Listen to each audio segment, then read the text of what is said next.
HS के तमाम तुलबा व तुलबात को मेरा सलाम। बच्चों, हिस्ट्री, इंग्लिश, उर्दू ट्यूटोरियल में मेरा स्वागत है। आज हम लोग डिस्कस करेंगे हायर सेकेंडरी में 2022 में जो भी सवालात आए थे, सब्जेक्ट ज्योग्राफी में जो भी एमसीक्यू और एसएक्यू आए हुए थे, उन तमाम सवालातों को सॉल्व करेंगे, जो आपके एग्ज़ाम के लिए बहुत मोस्ट इम्पोर्टेंट है, क्योंकि हर साल कॉमन सवालातें प्रीवियस ईयर्स का पेपर में से आता रहता है, इसीलिए पढ़ के जाना बेहतर होता है। तो पार्ट बी में जितने भी सवालात आए थे ज्योग्राफी सब्जेक्ट है। तो पहला जो सवाल है,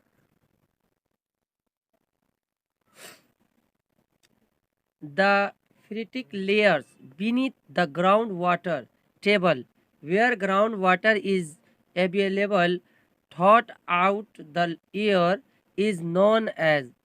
तो इसका जवाब होगा permanent saturated layer, option D होगा। नेक्स्ट 2 नंबर जो सवाल है, the soil form volcanic material is oxisol, ultisol, alfisol या एंडीसोल। तो सही जवाब है option D, andisol, andisol. Next सवाल, the pH value of neutral soil is. तो इसका जवाब होगा ऑप्शन नंबर सी, 7.0। 4 नंबर सवाल, the name of a free floating hydrophyte is hogla, lotus, water lily या वाटर हायासिंथ। तो जवाब है ऑप्शन डी।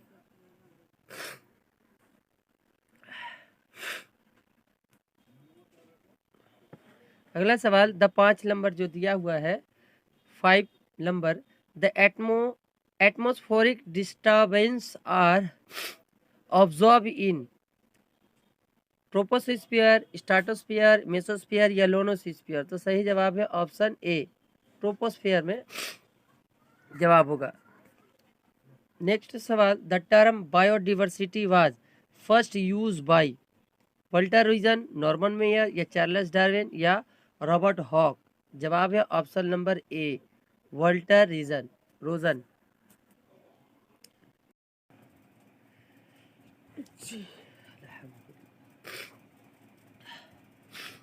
7 नंबर जो सवाल है, 7 number, the father of white revolution in India is Norman Borlaug's, Roland Rose, M S. Swaminathan, doctor Verghese Kurien. तो सही जवाब है ऑप्शन डी। अगला सवाल, the caustic soda and soda ash are use a raw material in jute industry, cotton textile industry, paper industry, iron and steel industry. तो सही जवाब है ऑप्शन सी, पेपर इंडस्ट्री में कास्टिक सोडा और सोडा ऐश का इस्तेमाल किया जाता है रॉ मटेरियल के तौर पर।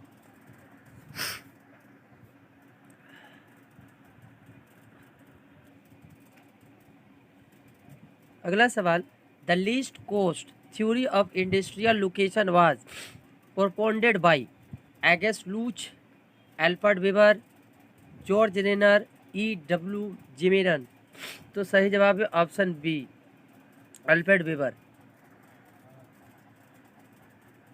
10 नंबर सवाल है, the settlement pattern that grows around a pond is known as. ऑप्शन दिया हुआ है 1 नंबर में, dry point settlement, wet point settlement, linear settlement, square shape settlement. तो जवाब है option B, wet point settlement. 11 number जो सवाल है, the significant karst region of India in is. पहला option, the valley of Kashmir, Borra caves, the blue mountain region, Ajanta cave. तो जवाब है ऑप्शन बी, बोरो केव्स। अगला सवाल, which of the following city of India are connected by golden कैटेड quadrilateral. तो option दिया हुआ है दिल्ली मुंबई कोलकाता बेंगलोर, दिल्ली मुंबई हैदराबाद कोलकाता, दिल्ली मुंबई चेन्नई कोलकाता, पुरबिंदर दिल्ली कोलकाता चेन्नई। तो ऑप्शन होगा ऑप्शन सी, इसका जवाब होगा ऑप्शन सी दिल्ली मुंबई चेन्नई कोलकाता। इससे कनेक्टेड है गोल्डन कैथेड्रल से।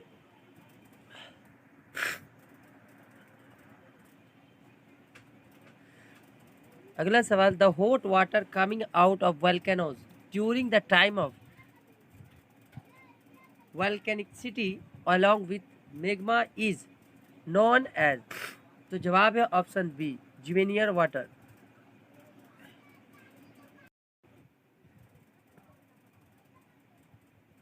फोर्टीन नंबर जो क्वेश्चन है, an example of interzonal soil is. Interzonal soil जो है रेंज, जीनी, जीना, लूज या स्केलेटल सॉइल, एलुवियल सॉइल।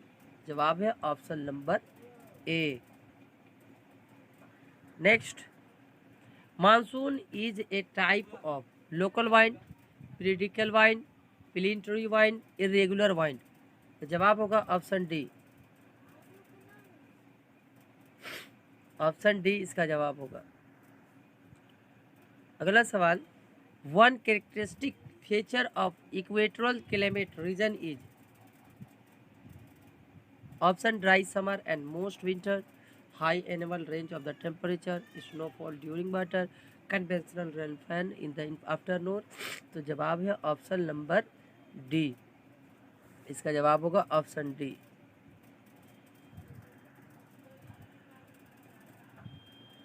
सत्रह नंबर जो सवाल है, 17 number, the region with maximum biodiversity is. Temperate region, equatorial region, savanna region, desert region. तो जवाब है option B.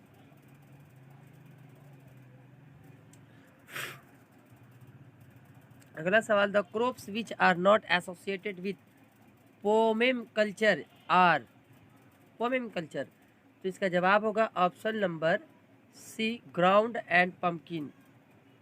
Next, the name of the province of China which is the known as rice bowl of China is. Sichuan, Yunnan, Hunan, यहूबी। तो जवाब है option सी।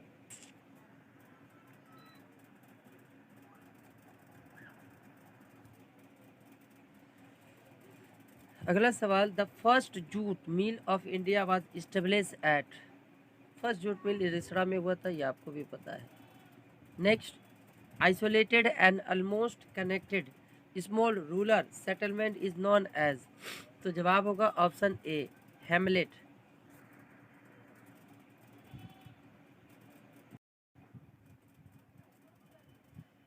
अब हम लोग discuss करेंगे 2022 में SAQ शॉर्ट आंसर क्वेश्चन जो आया हुआ था, उन तमाम का सवाल जवाब देखेंगे।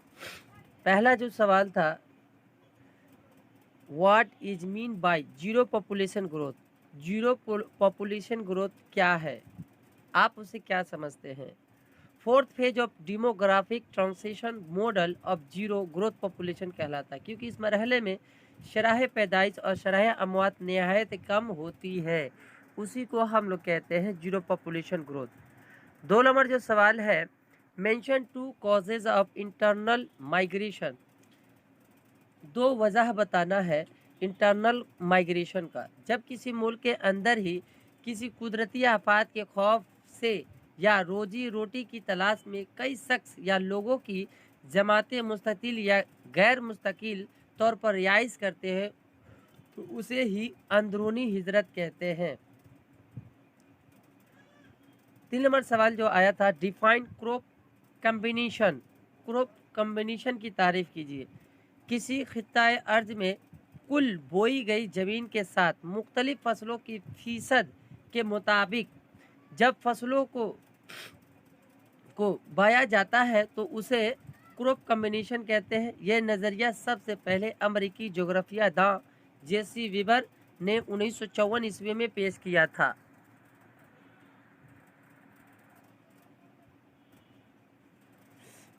चार नंबर जो सवाल है, what is mean by millet. Millet एक अदना जात का गजाई फसल है जिसका इस्तेमाल आम तौर पर गरीबों के लिए ग़िज़ा के तौर पर होता है और इसकी पत्तियां और डेंटल का इस्तेमाल जानवरों के लिए चारा के तौर पर किया जाता है। आमतौर पर जो ज्वार, बाजरा, रागी और राई को मजमूई तौर पर मिलेट्स कहता है, लेकिन आज इन फसलों की अहमियत सनती एतबार से बढ़ गई है।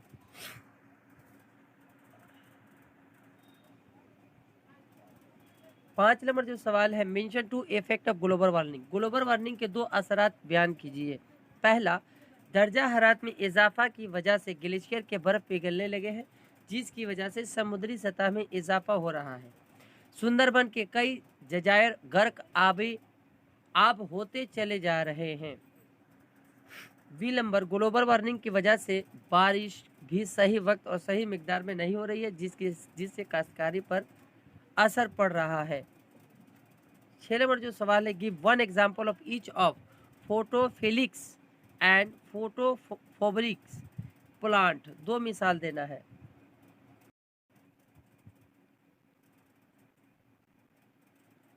फोटोफिलिक्स जो है मिलिन, क्लोबर और वाइट सूरजमुखी, पीपल, ये तमाम चीज़ें, बरगद, आम वगैरह, ये फोटोफिलिक है। और फोटोफोबिक्स जो है फरन और अलगी वगैरह का पौधा है। 7 नंबर जो सवाल है एसएक्यू में, what is mean by process of aggradation. Process of aggradation से आप क्या समझते हैं?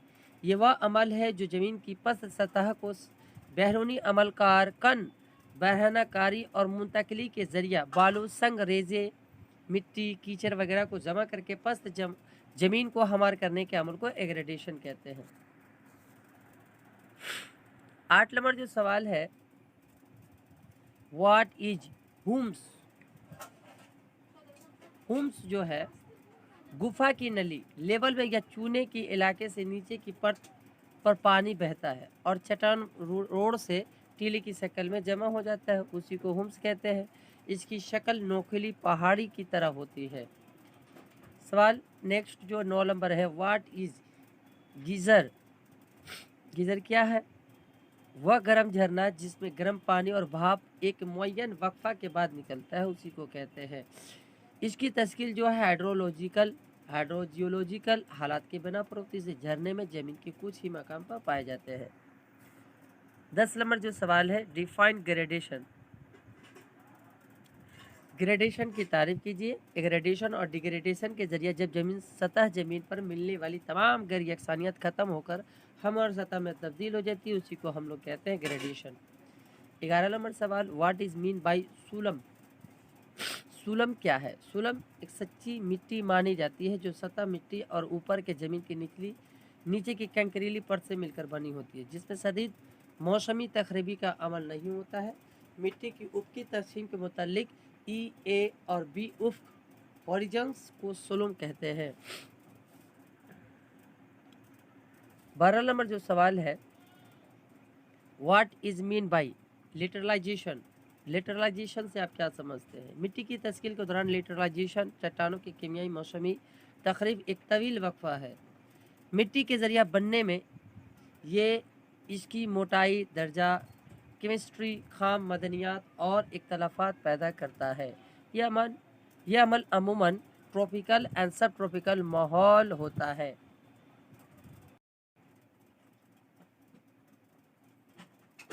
अगला सवाल, व्हाट इज रेगोलिथ। रेगोलिथ क्या है? मौसमी तकरीब के दौरान लौटने की वजह से ढीले मादे बुनियादी चट्टानों के ऊपर गलाफ की शक्ल में जमा हो जाती है, उसको हम लोग कहते हैं रेगोलिथ। नेक्स्ट सवाल, व्हाट इज मीन बाय एक्सपोलिशन। चट्टानों में मौजूद मुख्तलिफ किस्म की मदनियात अपनी मुख्तलिफ खसूसियात की वजह से फैलती है और सुखड़ती है। उससे चट्टानों के ऊपरी हिस्सों में तनाव पैदा होता है और इनका ऊपरी हिस्सा प्याज के छिलके की मानद अलग होने लगता है। इसे चट्टान पर दबाव कम हो जाता है और फैलाव हो जाता है। इस अमल को एक्सप्लोरेशन कहते हैं या स्पेरेडिकल वेदरिंग कहते हैं। Next, what is I of cyclone. I of cyclone क्या है? मुंतका हारा साइक्लोन के मरकजी हिस्से को आई ऑफ साइक्लोन कहते हैं। वो यह इलाका है जहाँ के हालात साकिन और आसमान साफ रहता है। What is mean by burst of monsoon? Hindustan में शुमाली मगरिबी मानसूनी हवाएं जून से सितंबर तक चलती है, जिससे हिंदुस्तान में बारिश होती है। लेकिन कभी कभी बारिश की मकदार काफ़ी बढ़ जाती है और लगातार कई दिनों तक चलती रहती है। इसीलिए इसको मानसूनी का फटना या बर्स्ट ऑफ मानसून कहते हैं। इस हालत काफ़ी मानी व जाली नुकसान होता है।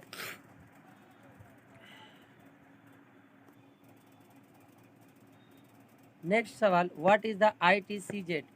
ITC-Z का पूरा नाम इंटर ट्रॉपिकल कन्वर्जेंस जोन्स है। ये वह इलाका होता है जहां शुमाली और जुनूबी हिस्से कोरा की तिजारत हवाएं आकर खतस्तुआ के डेल्ड्रम के साथ साकित खित्ता में आकर मिलती है। यहाँ यह हवाएं उफकी और शाकिन होती है। नेक्स्ट जो सवाल है, व्हाट इज जियोस्ट्रोपिकल वाइंड्स? जियोस्ट्रोपिकल वाइंड का मतलब वो जो हवा है जो ज़मीन की गर्दिश के तहत चले। ये हवा के दबाव के उतार चढ़ाव की कुव्वत और कोरलियस कुव्वत का बाहिमी नतीजा है। टकराने वाली परत के ऊपर हवाएं किसी भी रुकावट की मदाखलत से आज़ाद होती हैं, जो हवाओं की रफ्तार को सुस्त और कोरलियस फोर्स को कम करता है। दबाव के उतार चढ़ाव की कुव्वत को ही प्रेशर ग्रेडियंट फोर्स हवा के बहने की शरत बढ़ा देती है।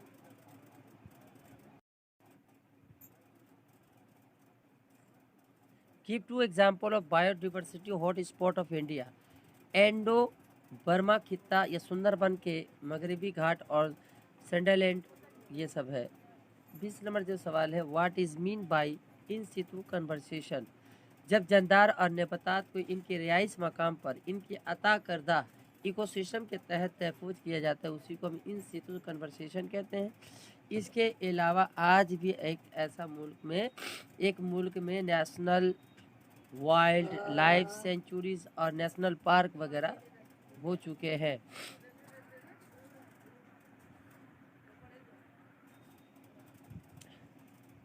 Mention 2 causes for the loss of biodiversity.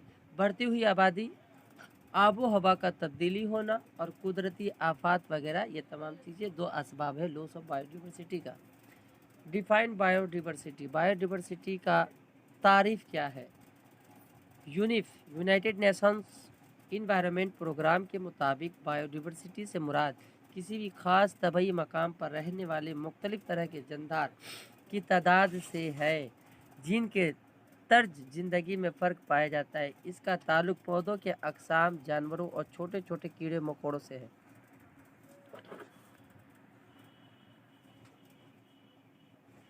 What is mean by track farming? छोटे छोटे खेतों में साग, सब्जी, फल और फूल काश्तकारी जो शहरों के आसपास के इलाकों में पैदा करके रातों रात शहरों या मांग वाले इलाकों में भेजे जाते हैं, उसे ट्रैक फार्मिंग कहते हैं। यहाँ ट्रैक एक वस्ती अंग्रेजी लफ्ज़ है जिसका मतलब सामानों का एक जगह से दूसरी जगह ले जाना होता है। इस तरह खेतों में काफ़ी मेहनत और सरमाया की ज़रूरत पड़ती है, क्योंकि ये काश्तकारी पूरी तौर पर बाज़ार पर इन्हसार होता है। मार्केटिंग गार्डनिंग कहते हैं।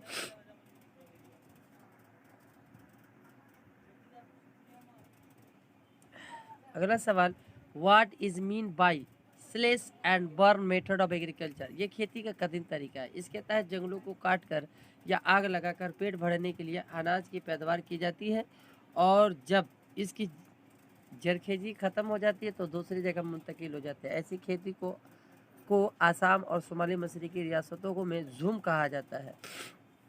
नेक्स्ट सवाल, what is down stream industry? ये वह सनतें हैं जहाँ खाम तेल के जेली पैदावार से कोई दीगर ऐसी तैयार करके ख़रीदा जा सके, उसे सप्लाई किया जा सके, उसी को कहते हैं।